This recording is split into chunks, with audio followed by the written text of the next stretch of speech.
So my name's Hugo Harper. I'm one of the directors at the Behavioural Insights Team. Who's heard of the Behavioural Insights Team before? Well, good, excellent. So behavioural insights is a term that we actually kind of made up in the team. You might have heard of behavioural science or nudging, and it's essentially a cross between psychology and economics. And it's the idea of how can we design policy more in line with how people actually behave in practice rather than how they perhaps should behave. So what can we do to make policy work better for people? And this is an example of a large randomized control trial that we run. Lots of the work that we do is in that vein. So actually testing things in the field to see if they really work in practice rather than keeping findings to sort of a more academic context. So in the talk today, I'm just going to run you through the results of the study and what we think the main takeaways are, and then sort of give some suggestions for where I think this could go next. Great. So this was a project, as mentioned, run in partnership with the Cabinet Office and with Mayden. This was funded by the Cabinet Office in terms of the work, but more importantly than that were the 7 IAPT services providers who were involved in the project with us. So this was, it's quite a big undertaking all in all. The intervention, as you'll see later, is reasonably modest, but getting all of these people on board and them sort of agreeing to be part of this, that was really important for the running of the trial. And it gives you good external validity, right? You're trying it in a large range of places all at once. You'd be less worried about it being sort of a hyper-localized effect or something like that. So, I'm sure all of you will be much more familiar with these statistics than I am, but for the sake of completeness, lots of people drop out of IAPT services. Now, some of those dropout might be sort of valid. It might be that actually people are feeling better or that they've sort of had enough of the service, and that might be fine. But there might be some people who would benefit from further treatment, but drop out because they don't believe in the service anymore. Maybe they think the service has forgotten about them. Maybe they've kind of been disillusioned with the process. And so, from the stats that we were looking at, in the services we were working with, about 45% of patients dropped out before their second appointment. And the second appointment, again, as I'm sure all of you know, it's sort of deemed as you need at least that to have said you've been treated. So the aim of the project was to see whether sending text messages aimed at increasing operational transparency had an improvement in engagement and retention rates with the services. So this idea of operational transparency is that you're sort of showing the inner workings of a service to people so they have more understanding and sympathy of what's going on. So a really simple example of this is on those like Skyscanner search websites where they show you we're going through 1, 2, 3, 4, 5, 6, 7, 8, 9 to 1 million different searches. And people like the feeling of progress. They like to see that there's movement. Although you might also feel the idea of having to stop and start through London traffic versus just walking in a constant speed. One of them might, if it feels like you're progressing a little bit more in one than the other. And generally this idea of operational transparency, showing people what's happening, tends to make them more sympathetic towards the service or have sort of better engagement rates to it. So we thought, could we use that here to try to reduce dropout? So this is what the intervention looked like. It was a series of up to 9 text messages, depending on the length of duration. And it started at the referral date. And you'd receive certain messages, depending on how they were doing. And we created filters in the system, which were used by admin staff. And they could be applied each day to schedule the text messages. So it's worth saying that for this trial, and often with sort of first go trials, it was actually a little bit burdensome operationally. But the idea is you do sort of a proof of concept without building up all the fancy tech behind it, and then if it works, it's sort of worth investing in. So this is the sort of user pathway. You get referred, you have an initial assessment, and in our data this is about 5 days from referral, and then you go onto a waiting list. And this can be quite a long time. And then you might get your first treatment appointment. So again, from our data, this was about 7 weeks after referral. So this is the area we're really trying to target here. Right, you can imagine people kind of getting disengaged during this period, and can we keep them up to date with more information to make them less likely to drop out? So these text messages would go along something like this. Welcome to the service, we're working to find you an appointment, we're sorry you're still waiting, we're pleased to say your next appointment is. These sorts of things. Right, so reasonably simple stuff. And here are actually what the messages said, for what it's worth.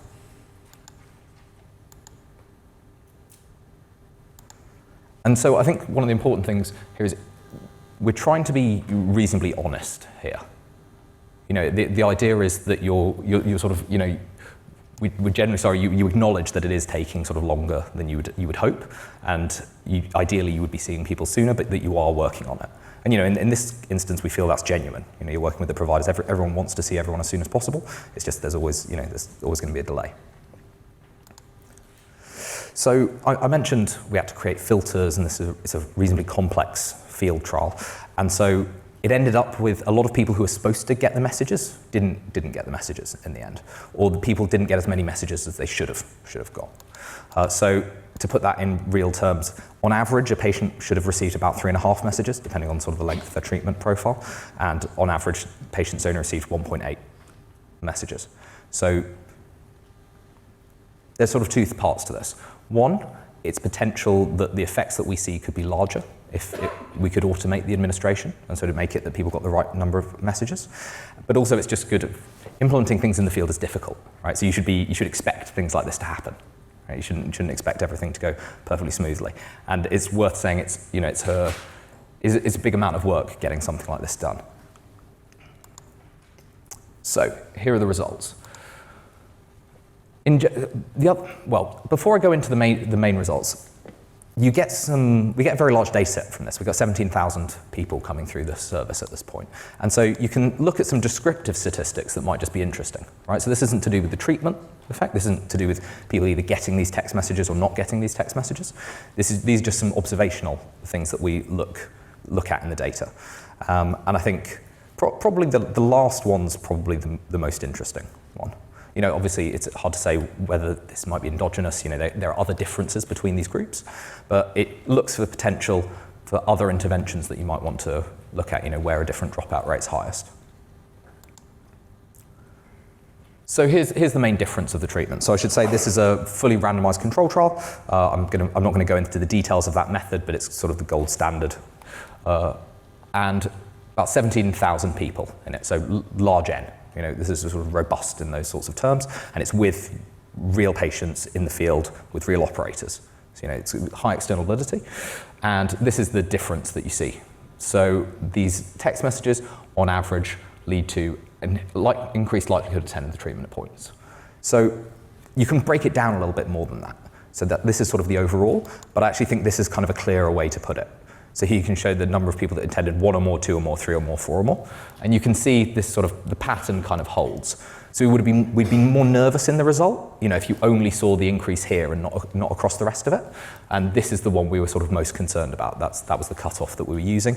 So that's the one we were sort of most pleased to have. And, these interpreting graphs like this, is kind of difficult to know what to make of this in real terms. So as a relative improvement, this is about 5%. And that's actually pretty similar to a general effect size you get for these sorts of interventions. If you're talking about reasonably light touch communication messages, about 5% relative improvement in things is reasonably similar in terms of lots of the other trials that we do. So this means that patients are actually less likely to drop out. So here you see it going down from about 49% to about 48%. And this is good, right? This is what we're trying to stop with, trying to reduce the number of patients who are dropping out of the service. We didn't actually find any increase in reliable recovery rates. And you might expect that. This is a small difference. You might expect that your ability to detect the difference in this we weren't really powered for it initially for the sort of statistically minded people, but we thought it would be good to check anyway.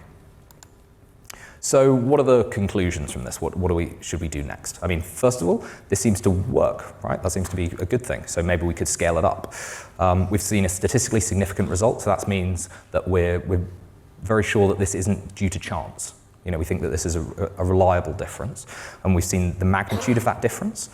It might be a little bit difficult to interpret, well, what does that magnitude actually mean? Like, how do you scale that up? What does a percent or two mean in practice? Well, this. So if we scaled this up to 75% of the IAPT services, that would result in an additional 15,000 patients completing 2 or more treatment appointments.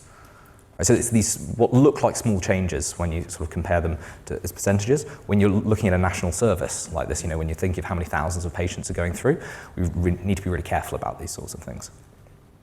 And the other thing is it's a low-cost intervention, right? The cost of sending an individual text message is not high. So your ability to kind of, the bang for your buck's reasonably good in these sorts of things.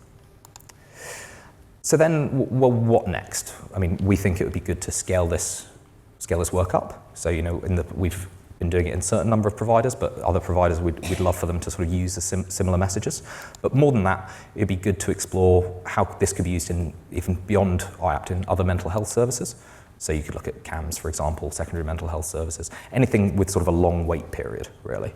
You could also look, we went with operational transparency as a message, so that's quite a reasonably vanilla as interventions go.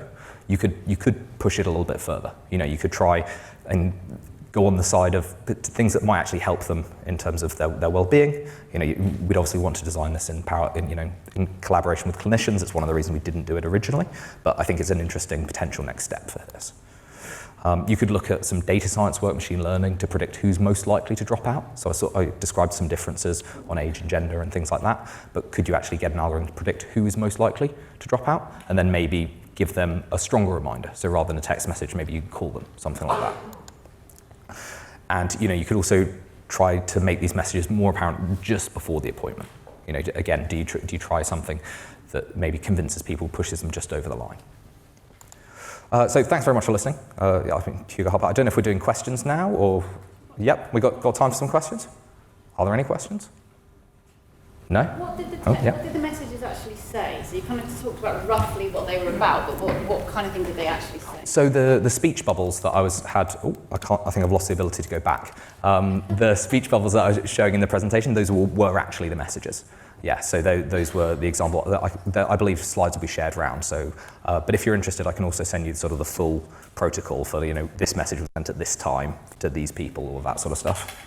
Did it matter what waiting list they were on? So we actually saw reasonably consistent results across both across the different services and across the different sort of referral patterns, because it was always driven by the majority. So actually, when you go into the more specific. So, if we're talking about like OCD or something like that, then you don't have a very large sample, so you can't really tell if it works in the same way, because you need a large sample if you're looking for these small effects. So we didn't see any sort of drastic differences, but I wouldn't be very sure to say it definitely works the same in all of the areas, because we only have the sort of the majority of people as a mood anxiety disorder. Yep. Yep. Just similar, really. Did it matter how long the wait was? Can you repeat the question? Did it matter how long the wait was?